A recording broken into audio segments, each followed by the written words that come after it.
in-depth race recaps. He's shown speed, he's shown dominance at other racetracks. Pit stops and strategy. Hell yeah, boys. Let's go. Race strategy, man. Fantasy racing insights. Talking about being a team in the summer. We did it. Good job, boys. Your weekly home for everything Ryan Blaney and Team 12. Good job, Timmy. Here's to many more, fellas. Thank you.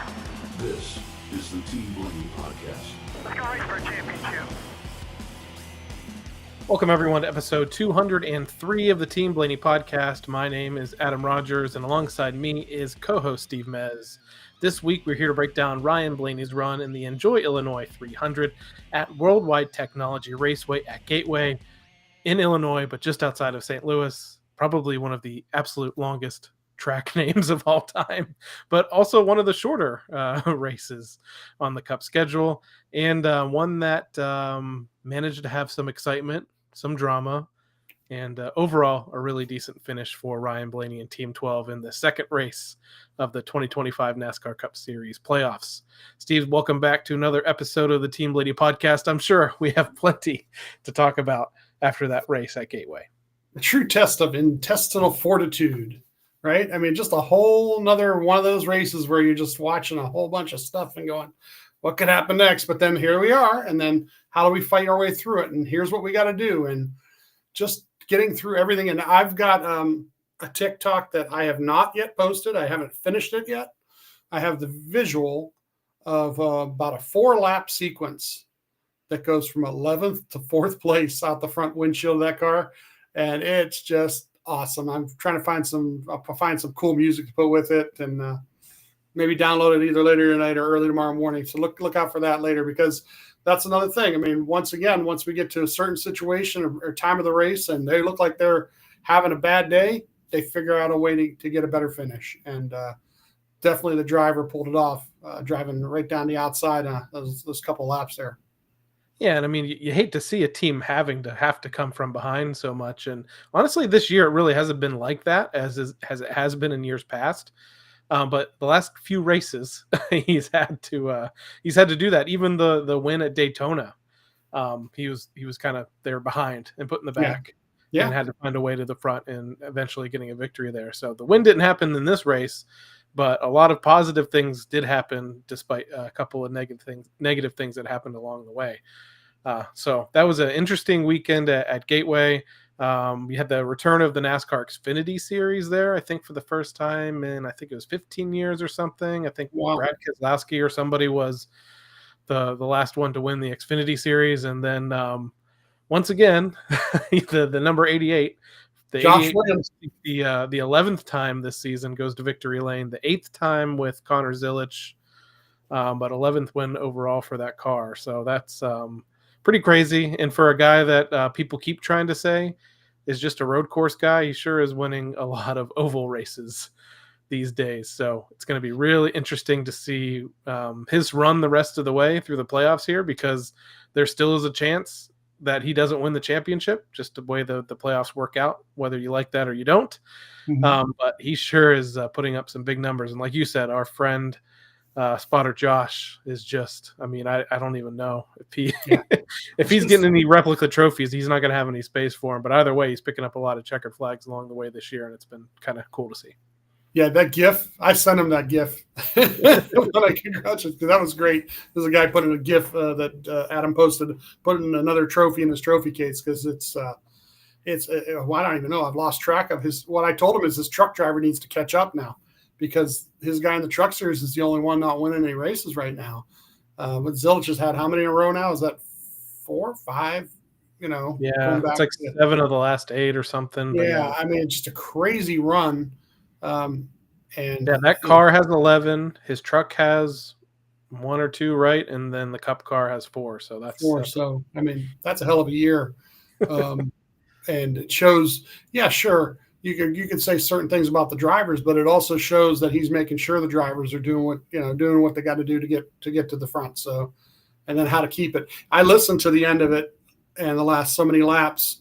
Listen to Josh, because you just want to hear what he does and how he does it, and it's so calm. So, hey, a couple more laps, just like not saying nothing for a lap or two, just letting him do his thing, and then just tell him, 5 more, whatever it was, just, and it was really, really cool to hear that, when you get to run from the front like that, it's a fun way to win. Yeah, and while he has moved on from Team Blaney a couple years ago, everyone is still family to us. So it's always nice to see other people go on to success.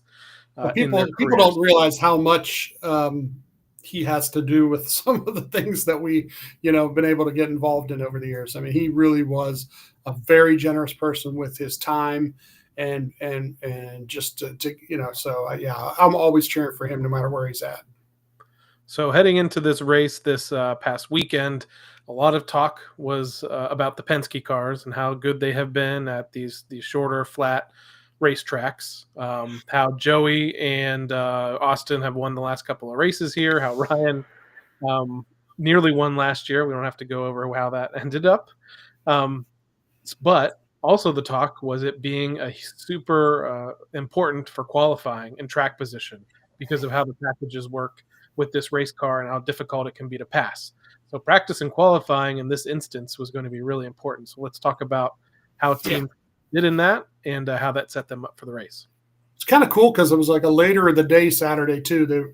I don't know if this is going to be the norm the next 7-8 weeks, but they practiced and qualified more near the time that the race would be run, which weather-wise should be a little more beneficial to what they see, And Group 1 with the Fast 5 were like the 54, the 6, the 77, the 34, and the 41. And the 54 single lap was like 32.898 there. So when Ryan does plug in, Tim says he sent him a video of somebody of the 60 car and how they were running in the first practice. And then, they're talking about higher on the track as the session progressed and things like that. So they were already working on tire wear and how it was going to work out before they even get in the car. Group 2 here, Tim says they're dragging up there. And I always make a note of that because, you get these single lap times. They usually happen in the first lap or two. And if you're dragging or you're behind somebody and you're a little bit stuck, it could throw that single lap off a little bit. And it even throws off like the lap average thing where the overall lap average is kind of bad. But then later on, you might get a good 5-lap or 10-lap stretch. So 3 laps in was the 5th fastest in Group 2. And I made note of that because it was versus the guys you're going to be racing with and versus all the playoff guys. So then it was like 17th overall between the two groups, and it was 0.384 back of the 54. So the second group really didn't have, except for Larson, actually, didn't really have a lot of guys that were up there higher versus the first group. The 5-lap average at all got to be like P2 at one point, and lap 8 here, Tim says they're pretty sporty, and Johnson says yes, sir. The 5 pulled off after 7 laps. I found that interesting because he put up a lap that was like the top 2 or 3 laps of the whole the practice, but they pulled off. I don't understand why. And then the Fast 5 in session 2 were the 5, the 12, the 9, then the 11, and the 23. And overall, they were 2nd, 12th, 16th, 17th, and 19th. So that tells you how much faster Group 1 was. And in 15 laps in, he was stuck behind the 23 on the track. So he was trying to get around him. And then had the fastest, like 5-lap, 10-lap, 15-lap average in Group 2. So all of a sudden you're thinking about long run and how they're going to do. And Briscoe came out a second time, and whatever adjustment they made, he jumped up on the board to 13th overall. And 23 laps in here, Jonathan and Tim are telling Ryan that the 9 is running a little bit higher, and he might want to try that. So they saw something that lap times were doing, and it might have helped him. It also was top 20 lap average also. So, 30 laps in, he moves up in 3 and 4. So here we are a little later in the session, trying to run a little higher. And after 41 laps in, he does bring it in. So For qualifying, he went out 29th. And once again, usually the later you go, the better, because the rubber gets picked up and then you get a little better grip traction. You texted me that the clouds were kind of playing with things.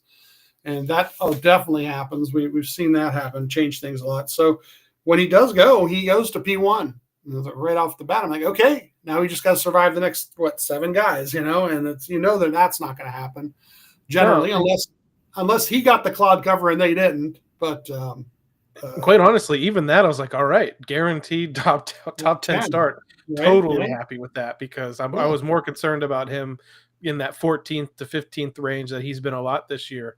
But to see them come out with that speed and knowing the practice speed on the long runs was really good.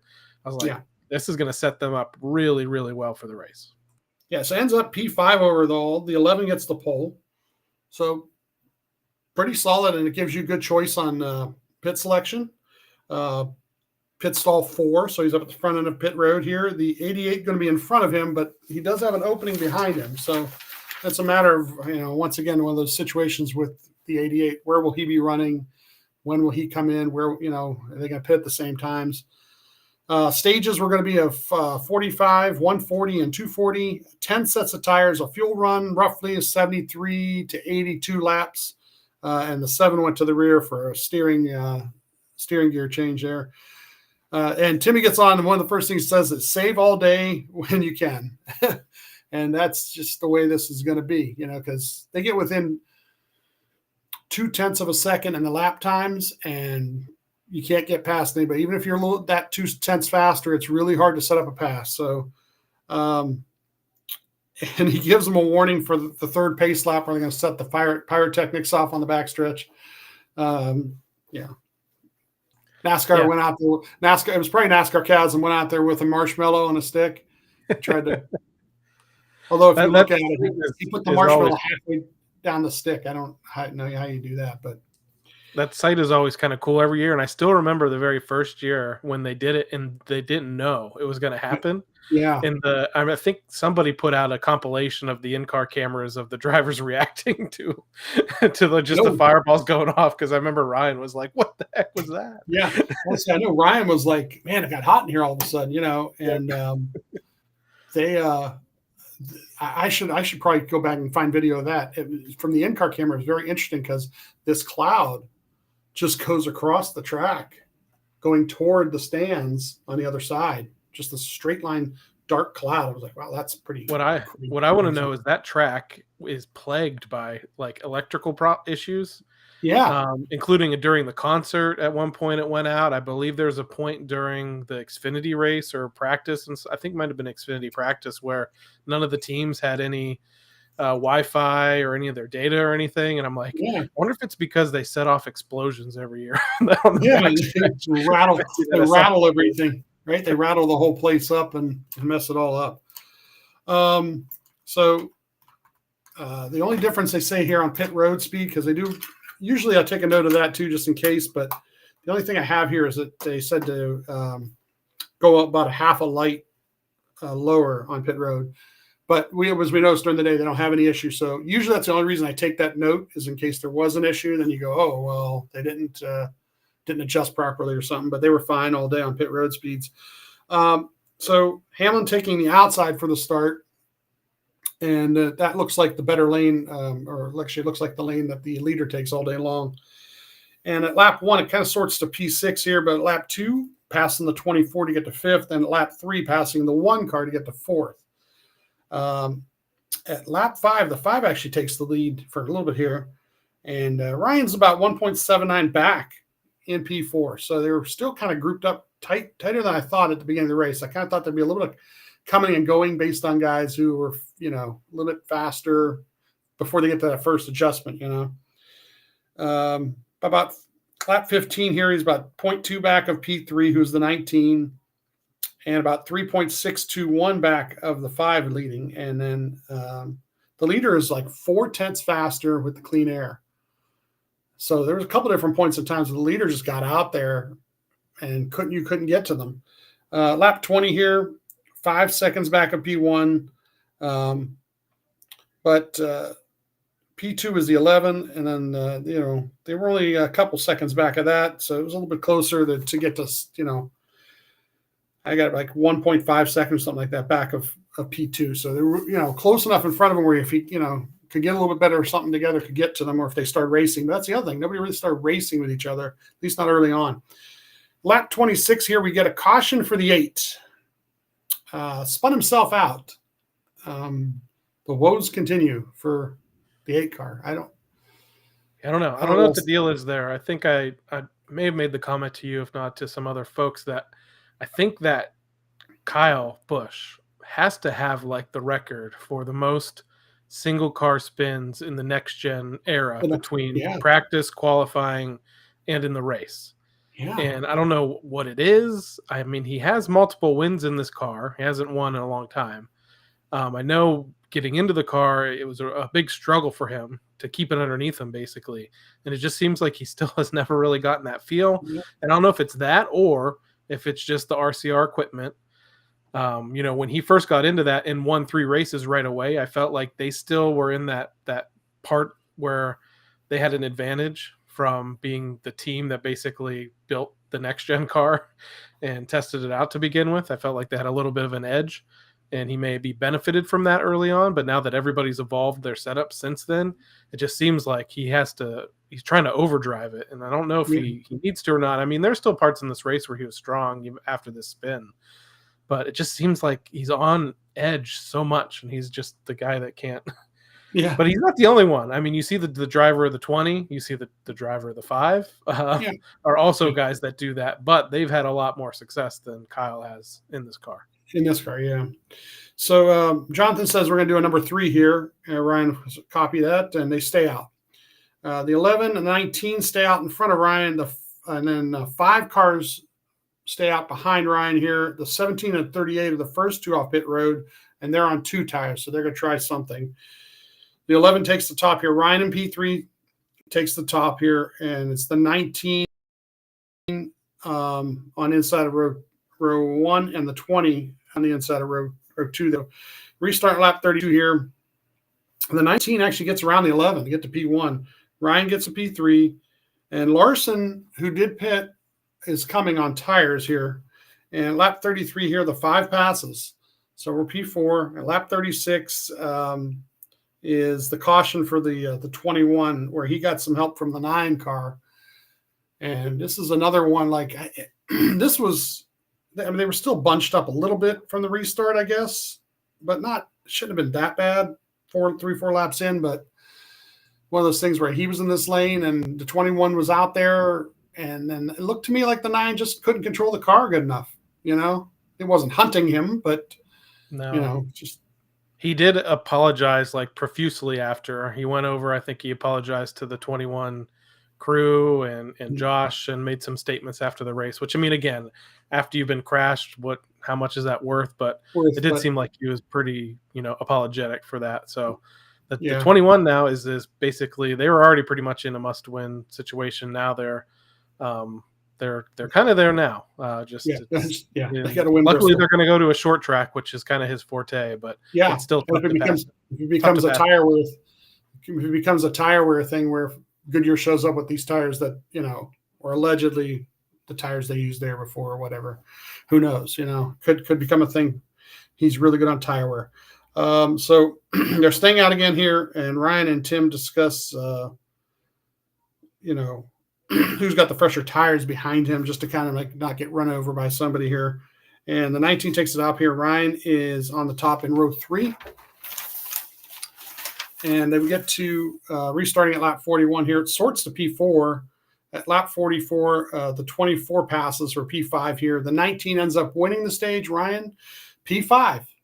Perfect start to the day. Let's, rack up some points right off the bat. See if we can do this again the second stage, and, onward. Ryan comments to Tim about the way the 24 was running on his right rear there or something. So there's something going on with those guys, that just the way they're running each other. And he kind of was saying something to Tim about, something to look out for, basically, or something to kind of tell him about. Jonathan tells him here, we're definitely going to be in traffic here because a couple guys have done some different pit things in that first sequence. So we're going to have some guys that stay out now who did pit and some guys who, took 2 tires, things like that. So he definitely wants to work on his drive, and he's, basically warning him that no matter what the pit stop is, you're going to be in some traffic. So they're pitting from P5 here. Jonathan tells him to stop short, and ends up being a 9.740 stop. Comes out behind the 19, the 11, and the 20, who were cars that were all in sequence with him. He was in front of the 20 before the end of the stage. So the 20, I wanted to look back here. I'm sorry, the Ryan stop was a 10.220. The 20 was the 9.74. So that's what it was. It was one. I knew there was one car that jumped him more or less in that sequence, and that was about a half second faster pit stop, though. 10.220 is nothing to sneeze at. That's a pretty good stop. I feel like they're also being even more cautious about making sure they get all the fuel in that they can. Yeah, and like you said, people are on some different strategies. They didn't want to push it this year. That's another thing. The fueling becomes a thing because they're more worried about it as the race goes on and not having to make a longer stop later if they can by making more fuel now. So 5's the leader taking the top. Ryan is P28 here for this restart lap 52 here. And he sorts into like 28th, 29th, and it's 3 wide mayhem in front of him. So it's not fun to watch here. But at lap 55, passing the 35 and the 41 to get to 27th. At lap 56, passing the 34 to get to 26th. At lap 57, passing the 3 and the 6 to get to 24th. At lap 58, passing the 10 to get to 23rd. At lap 61, we get this caution for the 99. And Ryan is 22nd because he gets to pass the 99 as that happens. What happened with the 99 there, too? Because I didn't quite catch. The 19 just lost it. 19 lost it underneath him. Okay. Yeah. Oh, geez. So Ryan says, I'm running a little bit tight back here, but not bad. Just trying to get through the traffic. They're pitting for 2 tires here, and it's a 4.30 stop. So now they try something a little different to be off sequence. Jonathan says, take care of fuel for me because they didn't take a full fuel load there.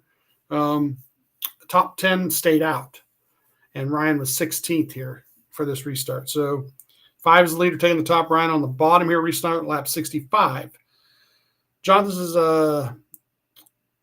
not real good on fuel here, and we passed the 88 to get to 15th, and at lap 70, the 6 and the 2 are battling in front of us, but we do pass the 16 to get to 14th. At lap 75 here, passes the 43 to get to 13th, and then lap 76, the caution for the 10. And this was another playoff driver, I think, helping. Maybe that's part of it too. Some of these playoff, they're all playoff guys, just punting guys. I don't know. The 3 helped him out there, and I don't know what's going on there, but yeah, that's weird too, because obviously they're brothers, and I did joke to Tara. I was like, man, just when they were just starting to get along, because that's been the talk of this year about how they've had like this renewed brotherly friendship, and then I'm like, that's going to make Thanksgiving a little bit harder this year. Yeah, so red is the call on this one, and Jonathan says we're really close here on fuel, so he keeps saving here. The 23 is now the leader, Ryan in P6 with this strategy here. 23 takes the top here, and Ryan takes the bottom and restart at lap 81. Jonathan does tell him at some point there we should be okay on fuel to race hard. Sorts to P5 at lap 92, passes the 48 to get to 4th. Lap 95, it's about 3.2 back of the leader and 1.5 back of 3rd place, the 11 car. At lap 100, the 20 passes, and we're in P5. So lap 110, P5, 1.5 back of second position, the 22. So 3rd, 4th, second, 3rd, and 4th are really within a second and a half there. At lap 115 here, the 23 has a 3.7 second lead on second place, though. And at lap 124 here, Jonathan says something about cutting a shift out at each end till the end of the stage because they figure they might be a little bit close here. Lap 130, the 23 leads, and it looks like he's conserving fuel because he's backed up a little bit. Now he's only about 2.76 ahead of people. second place. So lap 132 here, the 5 passes, and we get to P6. And Tim says big picture was mentioned right before this. Big picture thinking, let's not get tangled up with somebody, let's not have an issue. And they were literally making sure of that. And then at lap 134, we get, I don't even know how to describe this, explain it. You said the 5 passes, but really, I mean, they just kept going back and forth side by side. Yeah, you probably had them at the line, but it was like three or four laps of side by side. It's one of those deals where one guy is inside of the other guy, and if he gets, if he can complete the pass, great. But guess what? You're running a line you don't want to run. The guy on the outside is running the line that's a little bit better, and you have to either get good enough to get off the corner better, or and you got to time the run better. And then instead we get the old 5 car here, and he's just coming up and decides to punt, the 12. I don't even know, this little visual aid for everybody on TikTok, and I don't know what the heck he's thinking or what he's doing. Or what was unfortunate was they had raced like really respectfully side by side, and hard, and it was really entertaining, and TV stayed on it that whole time. And then I felt like the 5 had kind of conceded and fell back. Yeah. And normally what happens is that the driver will do that, kind of reset, and then start to try to make the pass again, because it takes a little while to get that momentum up to be able to get underneath a guy. So when that happens, I thought that we had a breather moment here for a second, but instead, in my viewpoint, the 5 comes from like 3 car lengths back and just tries to dive. I don't even want to call it a dive bomb, because it wasn't even that. He slides up like multiple lanes and just clips the 12, spins them around. After the race, the driver of the 5 said, I just made a mistake, which we've heard a lot from him. And even when he spun, I mentioned him when we were talking about Kyle Busch spinning out, the 5 has spun out a lot as well, and he'll say the same kind of thing. I was aggressive and I made a mistake. And, Ryan obviously wasn't going to be too excited about what happened. I mean, the only good thing that happens here is he spins, none of the tires go down like we saw last week. That was a problem. And lives to fight another day, though there is mass chaos right after this. That's a whole other thing I'm going to get into in a second here. Yeah, my first thing I want to say was like the thing about the not completing the pass, and then you get a lap or two, you try to get your tires back underneath you, you try to cool them off a little bit, and then you make another attempt. You try to close the gap again. So that was the first thing. It was like, why wasn't he doing that? He did. And then you're right. We get this mayhem. We get this mayhem on the radio, and this is another thing. It just drives me nuts. Is they're going to pick the radio apart, and the points and times they're going to talk about on the radio are when you only hear about the bad stuff, right? And all he was doing was trying to figure out where he was in the lineup. And I don't know if TV conveyed that or not. NASCAR, in their infinite wisdom here, decides they're in a hurry. We want a lap or two before the end of the stage, so let's hurry up and get the pit road open. And unfortunately, Ryan gets screwed in this deal, because position-wise, he probably should have been up. I'm not going to say way up there. He was running 5th or 6th when it happened. But the time of the caution, by the time he got himself moving, and he got himself moving pretty quickly, I think he probably would have been 12th, maybe 13th. Instead, he's 17th, 18th. Guys are going around him. I don't know who's telling them to go around him, because Tim can't get a lineup from anybody.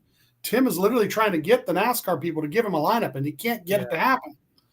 And that's what you hear on the radio, and TV kind of picks that up live, and they play it, and they hear Ryan going, where am I supposed to be? Where am I supposed to be? Tim saying, I'm trying to find out. And this whole time, the TV is showing Ryan running side by side, coming to pit road, and the broadcasters are like, NASCAR is going to have to do something about this. These guys are, double wide coming down pit road. But I think it's just, the rule is, when you spin out like that and you keep going in a relatively quick fashion, you're allowed to blend back where you were.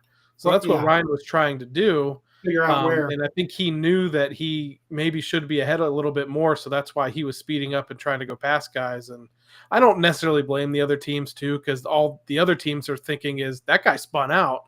He shouldn't be in front of us. But it's just, It's I don't know. amazing. Either way, watching. it just seemed like nobody made a call, and Yeah. they just let it go. So Amazing. Yeah. Like, okay. We just want to, well, like I said, all they really wanted was that lap. Let's get that lap in before the end of the stage. And it's amazing watching through the in-car camera how many guys bumped into each other going to pit road too. Guys hit each other a little bit. I was like, yeah, it's not on purpose. I know they're checking up, but they're not checking up very well. The brakes must not be very good, you know. So yeah, he ends up 17th after the stop, and you know that okay, whatever with being spun out. But the truth is, he was looking at 5th or 6th place points. Yeah, stage points, you know, and you get that one lap, and it just so the restart lap 139 for the one lap, 23 wins the stage. Ryan ends up 17th. So like I said, we lost, I would say 3, 4, 5 points possibly, stage points there, kind of. You know. Now, do you think what we didn't really talk about? You mentioned it, Tim, multiple times when he was battling really hard with Larson and clearly not going to give up. He says, "Big picture, big picture." Yeah. Now, obviously, if in that moment, I think I agree. In that moment, I would have been okay if Ryan backed off and let the 5 go and just get the stage points. But Ryan wants to fight for his position and he wants to race, and he might have even been having fun, honestly, while they were battling like that. So do you think in the future, when he's around a guy like that, that this is going to be in the back of his head to where he might do that? Or is he just going to be a race car driver and he'll do what he normally does?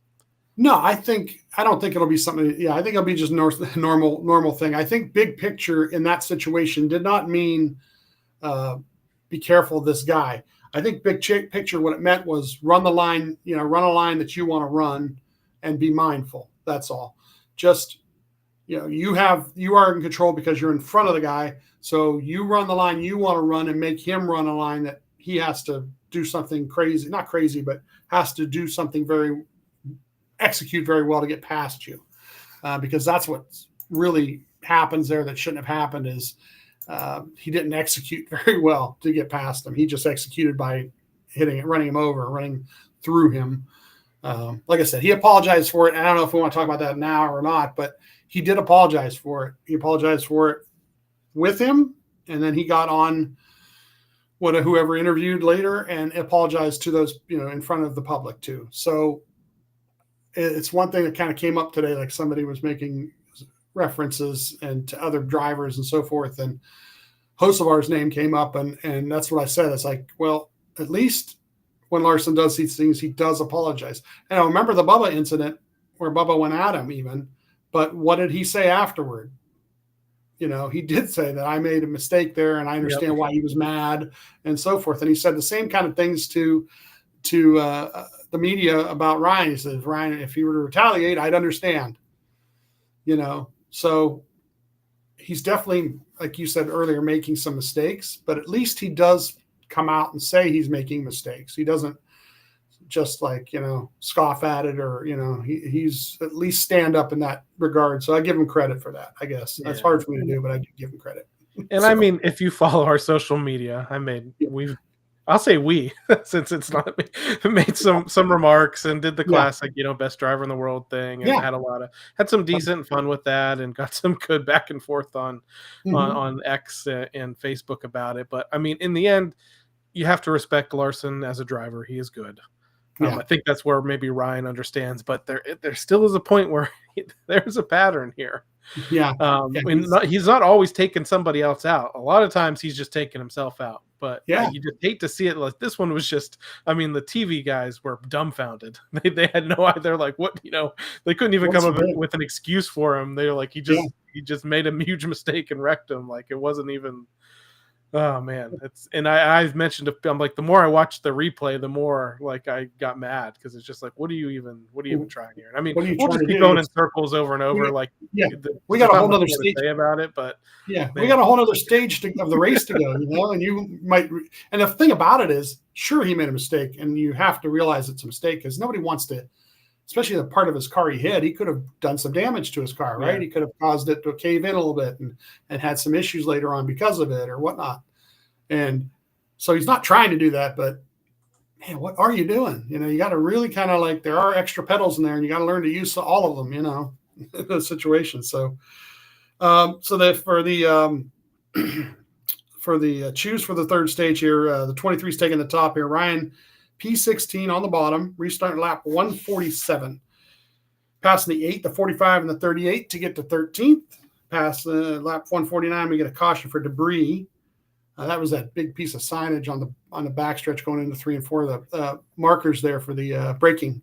It reminded me a lot of it. I think it was Atlanta that one year we got ended up having to get that. It was a bogus caution in what had happened about a sign falling out, but there was some drivers, I think Ryan and Reddick and some others mentioned that under that previous caution, they were over there trying to fix that sign that whole time, and then it ends up blowing off anyway. So, Yeah. Also saw some funny jokes about somebody said, well, it's fine that blew off because Larson wasn't using those brake markers anyway.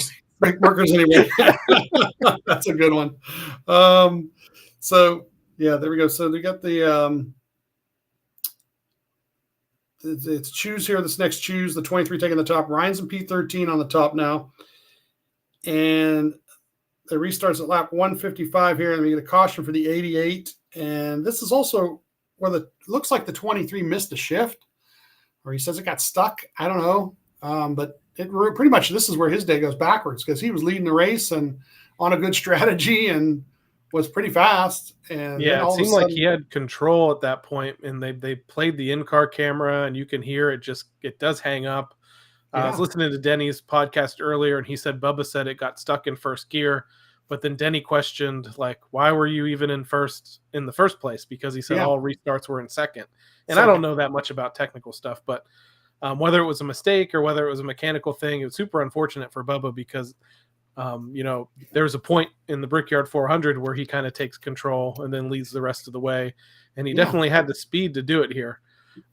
There's a positive that comes out of this. One, Ryan makes a great move to the outside.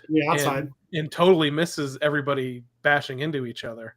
Yeah. And then our friend in the 5 gets a little taste of karma in this here to where it messes up his so when it's normally when you spin out and stuff, like the rear diffuser even has a little flap that comes down to adjust the way the air affects the car as you're spinning.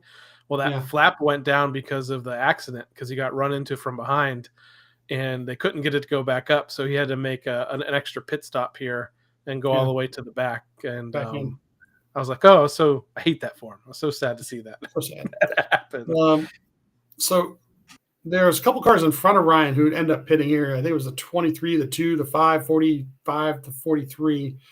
So the 11 takes the lead here, and Ryan is in P9 at this point. 11 takes the top for the restart. Ryan also takes the top. So restarting at lap 162. Really good restart. We get to 8th on the outside. Lap 163 passes the 20 to get to 7th, and then 2 laps later, the 20 gets us back. At lap 166 here, we pass the 17 to get back to 7th. And we're about 4/10 back of the 42. And the leader looks like is slowed his pace a little bit, like lap 180 or into the run a little bit. And P2 is the 22, though, at that point. He's only about 3/10 back. So at some point I'm thinking, well, let's see what Penske has, and they're racing the 11. So lap 185 here, the top 10 lap times are all within about 1/10 of each other. And that's, like I said, now we're in this area of the race where everybody's made their adjustments. Everybody's pretty close. And really it's going to take some other form of strategy to get by guys or somebody to really make mistakes, And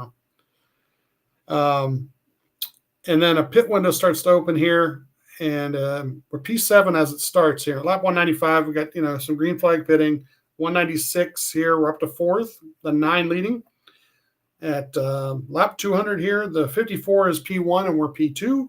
And at lap 201, we take the lead. This is fun to watch, but it's going to cycle and change. And we're running long here. And I thought, so there's an opportunity here to run really long.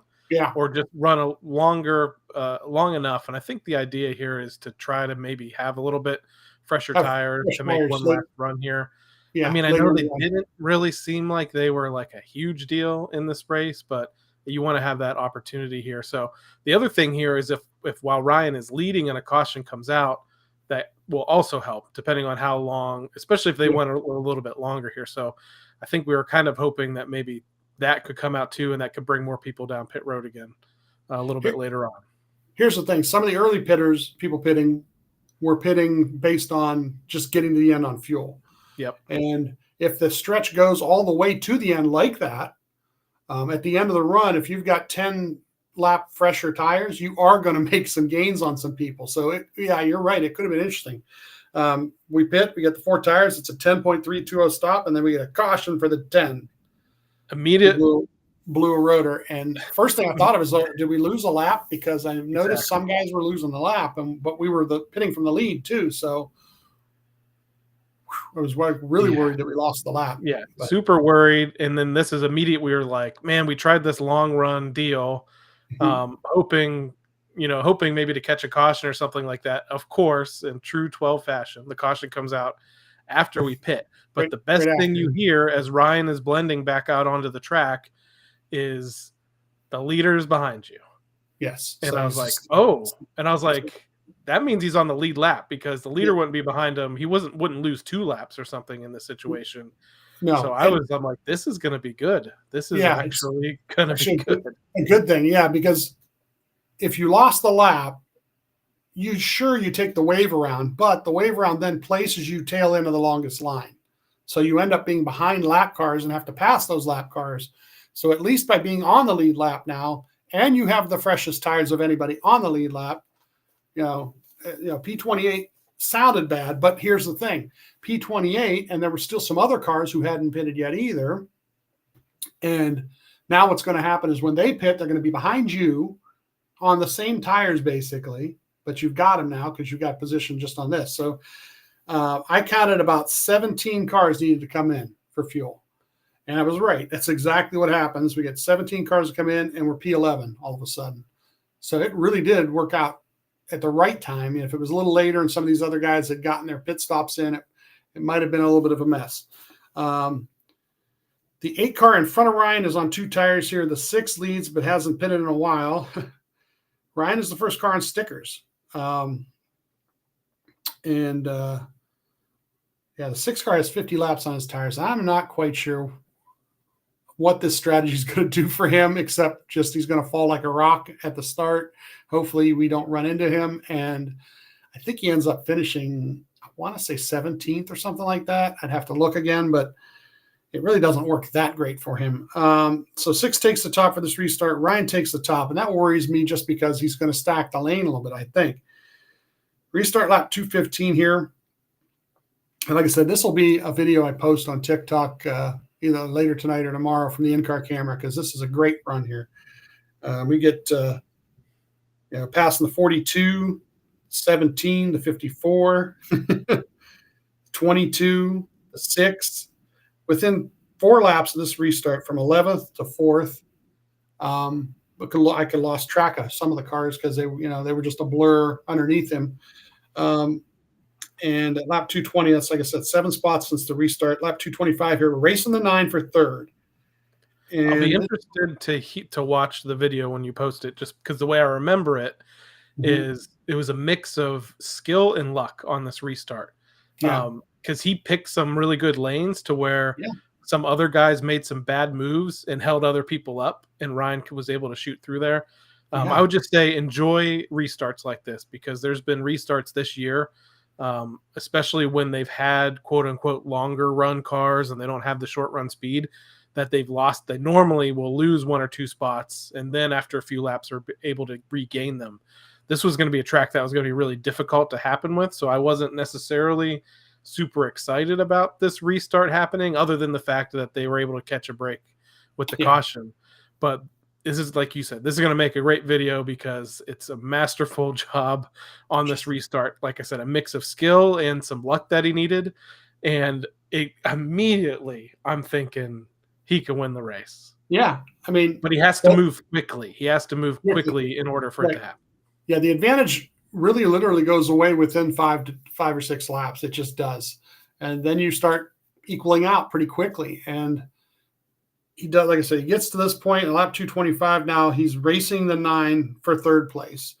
And the rest of the race, it's a little bit of like gaining and then just losing it, and gaining and then losing, and he got underneath them once or twice, but couldn't complete the pass. And, it's one of those situations where he could have completed the pass by doing what Larson did, but he chose not to be like that and tried to race him clean. And, same lap times, lap 235 running pretty much the same lap times here. So by the end, the 11 wins and Ryan P4. So the only thing really, really bad or egregious was just what happened in stage 2. But the day overall is a perfect day. You got stage points, you got a great finish, and you're going to move on. The playoff standings are going to look good. So that's a good Sunday's worth of work. Yeah, especially when you're talking about a guy that got spun out halfway through the race, had to go all the way to the back, and race his way up through. They did use a little bit of strategy there and did catch a really lucky caution there that got them some really great track position at the end. Fantastic restart that we just went through that put him in position there. And it was a fun battle watching him battle the 9, but it was also one of those frustrating ones that just brings it back to just the package and the car, and it's hard to pass. And Ryan has been one of those guys that on tracks where it's hard to pass, he's still able to do it, but it just seemed like they didn't really necessarily have that opportunity today. I think he said that he thought he was about a 4th to 5th place car, and that's ended up being where they finished. And I think probably where they would have been and run the rest of the day if he hadn't gotten spun out. So really thankful for the stage points that he got earlier in the race. A great finish there, and it's setting them up really well, as you said, as they head into the finale of the first round of the playoffs at Bristol this coming week. So let's take a look at the NASCAR Cup Series playoff standings.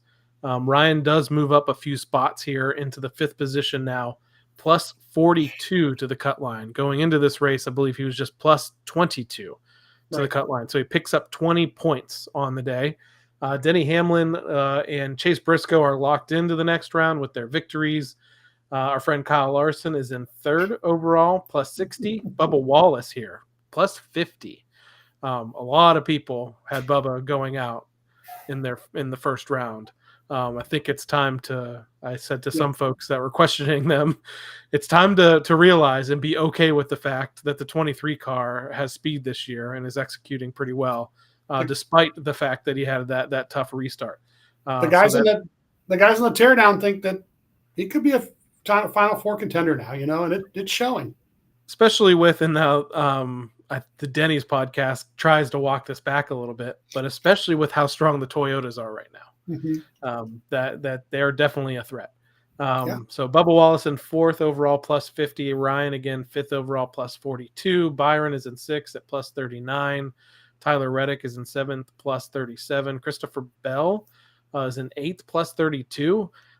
He ended up having a little bit of a tough finish to the day, despite having a really fast car.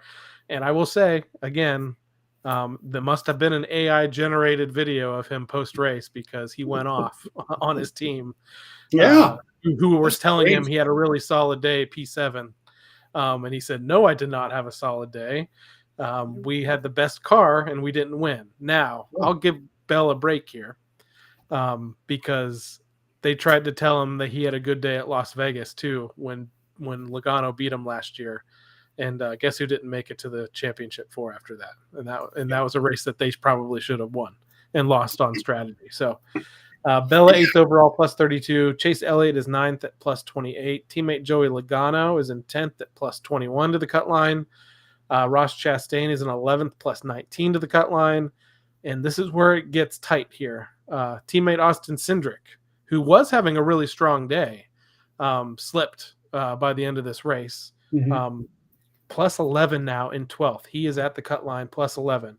You have Austin Dillon in 13th below the cut line at 11, back 11 points. Shane Van Gisbergen, who at points in this race, even at the last run, was 13th. I'm not sure. I know he had made some contact with somebody and fell to the back, but right in the late stages of that race was in the top 15 where he needed to be, but did not finish there. Minus 15 to the cut line. Still potentially can point in at Bristol, but he's going to have a really strong race at a really difficult track.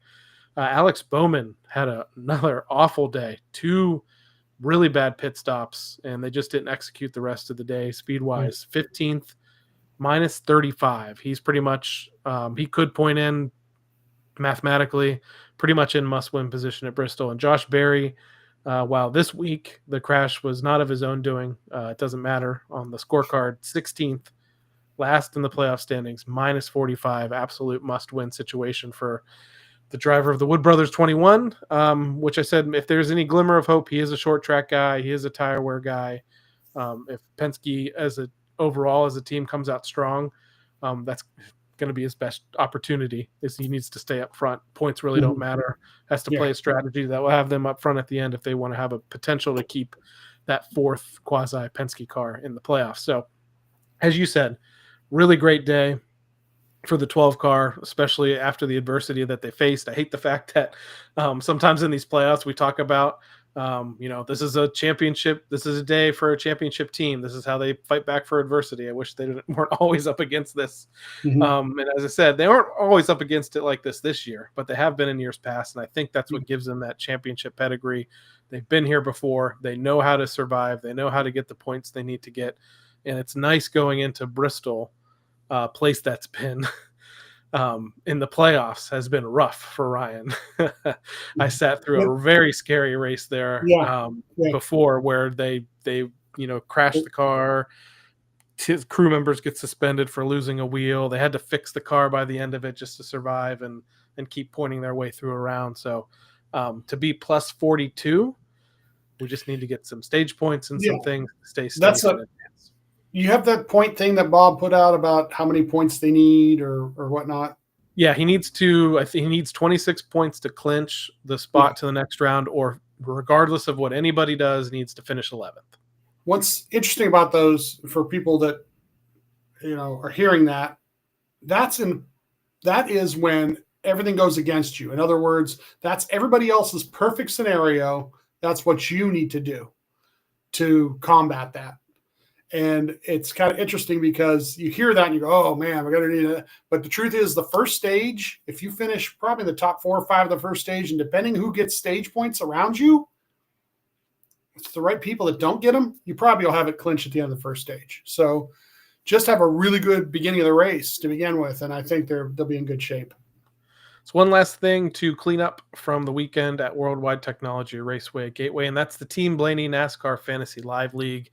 Let's go over our starting lineups, and we'll give an update on the standings. So I had a really great weekend. Again, I say I heat up in the playoffs, and it is proving to be true. Here it is. Starting lineup, I had William Byron got me 33 points. Denny Hamlin got me 53 points. Kyle Larson got me 41 points. Ryan Blaney got me 39 points.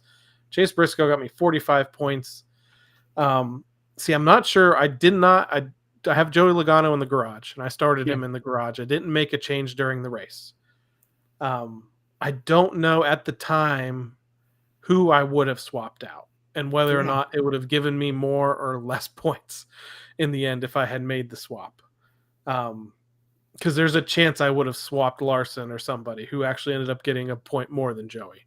But I'm saying this because I finished really high up this week and just a few points out of actually winning the weekend. So I'm not going to lament the fact that I left Logano in the garage when I had Byron, really just Byron. I would have had to have swapped Byron and Joey, and I didn't make that swap, so that's unfortunate.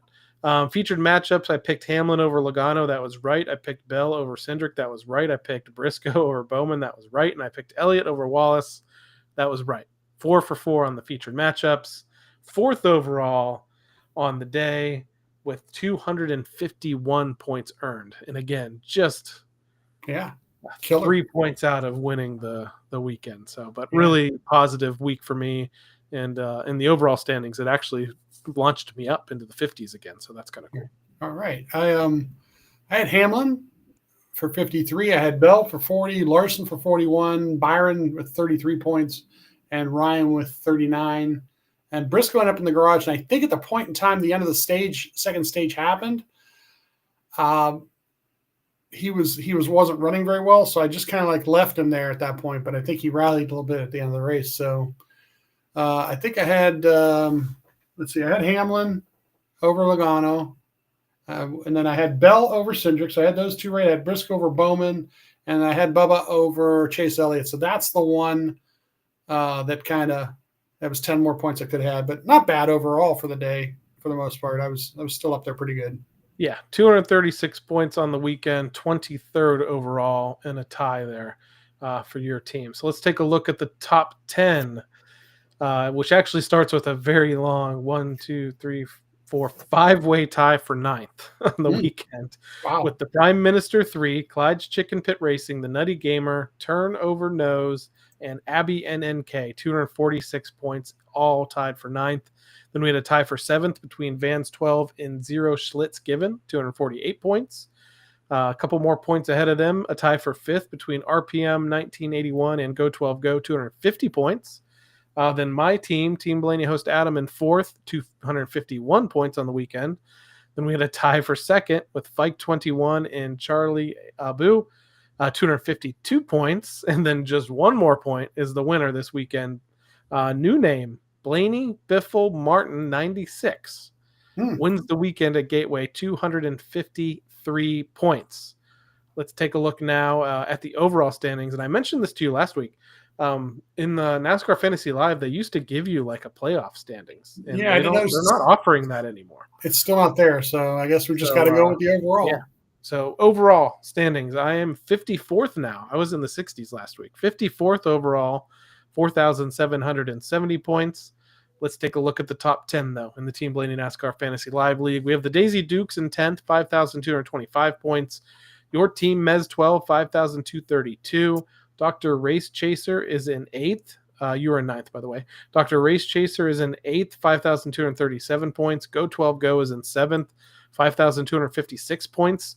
Our friend Jordan Daniels is slipping here. Tie for 5th with Blaney Kicks Beep, 5,271 points. Pit Stop Pro is in 4th with 5,310 points on the year. Vans 12 is in 3rd, 5,357 points.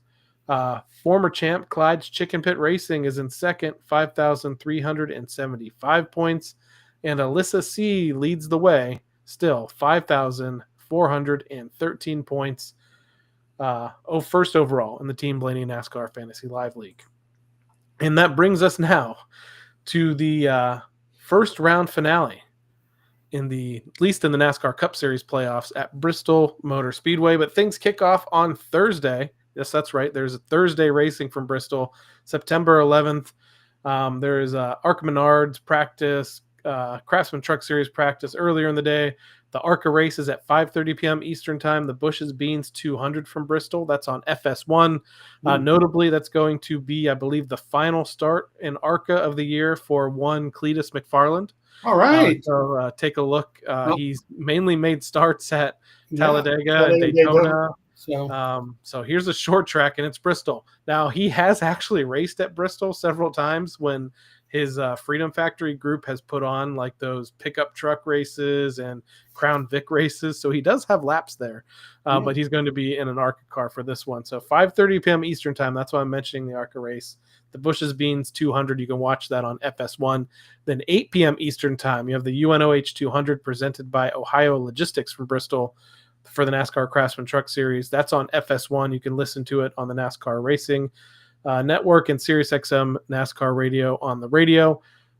We brought up, Josh Williams. His driver, Lane Riggs, is fantastic on short tracks. So he's going to have an excellent opportunity to go out there and win that race and battle Corey Haim, who has been the Connor Zilich of the Truck Series this year. I think he's on track to have 10 or so plus wins this season. So all of that action is on Thursday. Then Friday, we have Cup Series practice at 4:30 p.m. Eastern Time on Friday on True TV, on the radio with PRN and SiriusXM NASCAR Radio. 5:40 p.m. Eastern Time, you have qualifying for the NASCAR Cup Series on True TV. Again, PRN, SiriusXM NASCAR Radio. The Food City 300 for the NASCAR Xfinity Series is at 7:30 p.m. Eastern Time on Friday. You can watch that on the CW. And again, PRN, SiriusXM NASCAR Radio on the radio. And then Saturday, again, this is a Saturday night race. So you have free plans on Sunday, but you have to clear your schedule for Saturday night. 7:30 p.m. Eastern Time for the NASCAR Cup Series Bass Pro Shops night race from Bristol Motor Speedway, streaming on the NBC Sports app, USA Network on cable, and HBO Max for the in-car cameras, PRN, SiriusXM NASCAR radio on the radio. Historically, one of my favorite race weekends of the season. I've been able to go up there for the night race before. As I said, it wasn't a great race for Ryan at the time in 2023 when I saw that race. It was pretty hectic.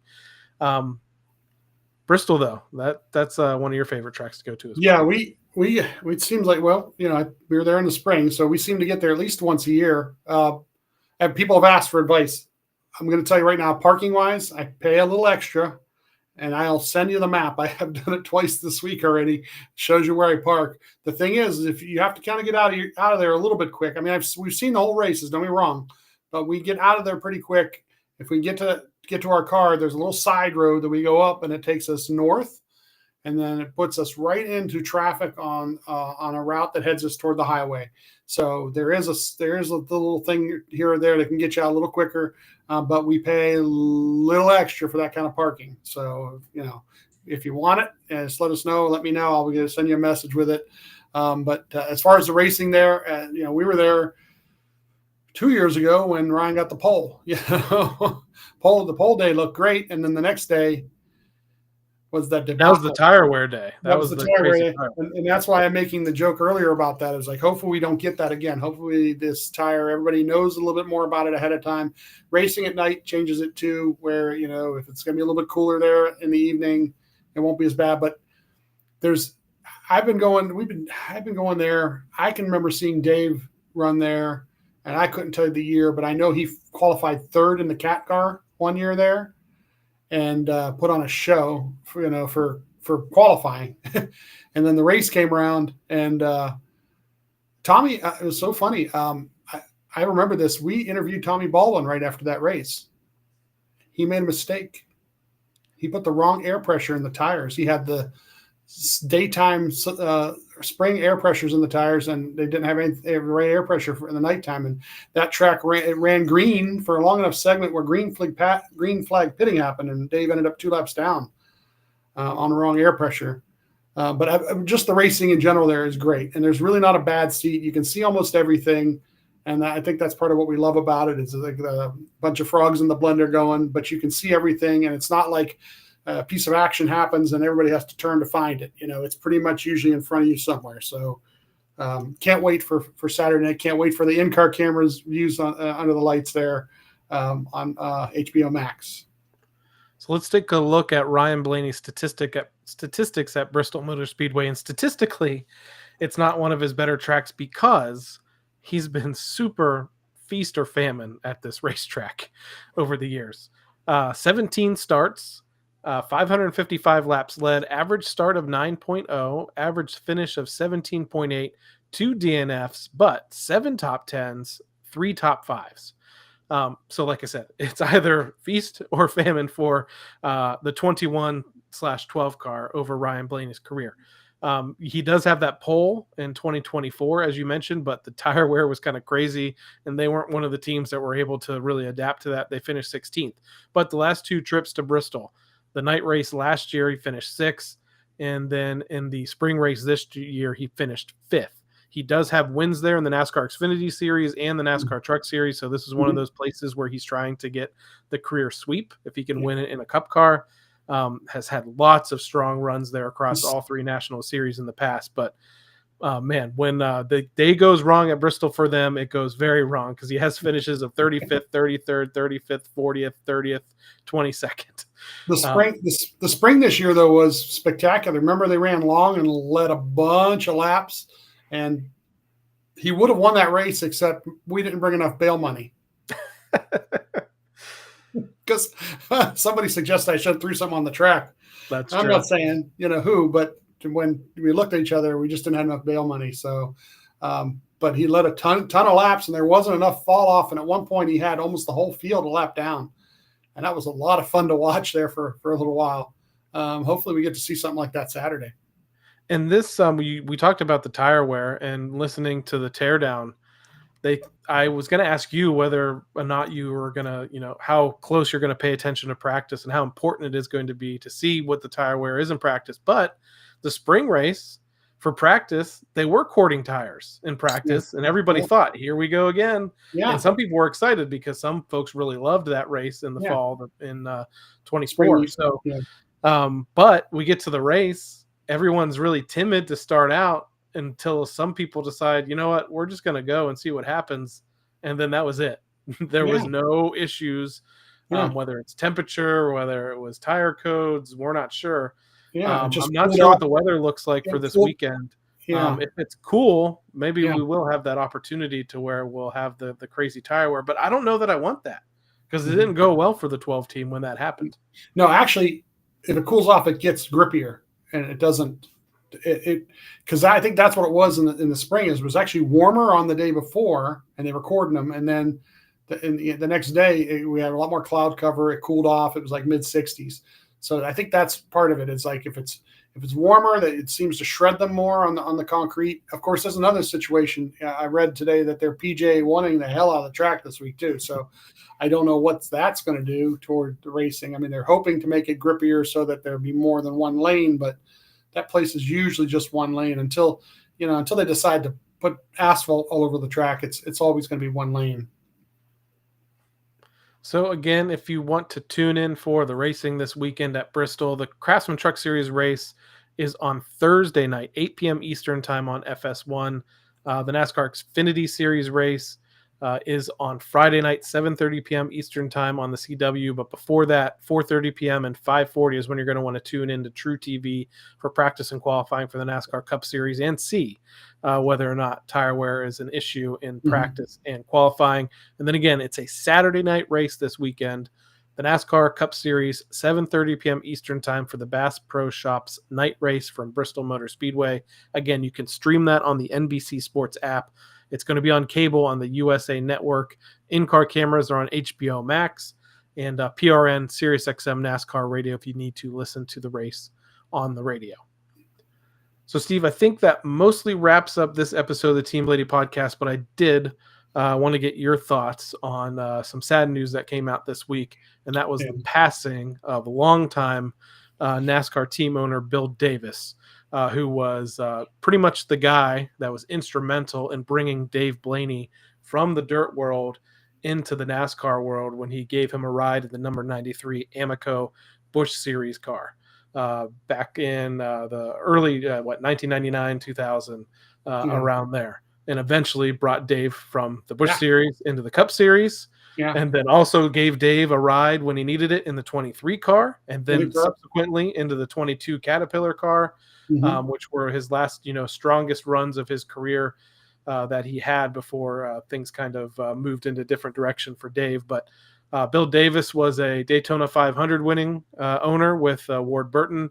He also won a NASCAR Craftsman Truck Series championship as well. They put out some really awesome trucks over the years by several, iconic drivers. So 74 years old was Bill Davis. And up until even recently, they were still sponsoring. Bill Davis Trucking was on Dave's number 10 sprint car too. So sad to hear about that this week. Yeah, he was instrumental in bringing Toyota into the sport. They were one of the first teams to have Toyota. The first, as a matter of fact, he's got the first Toyota pole. That's right. Yeah, at New Hampshire with Dave.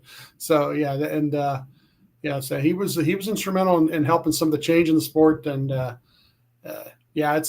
was kind of shocking to hear about it. To tell you the truth, 74 is not, and that really makes me wonder how young was he during those years? Really a young owner.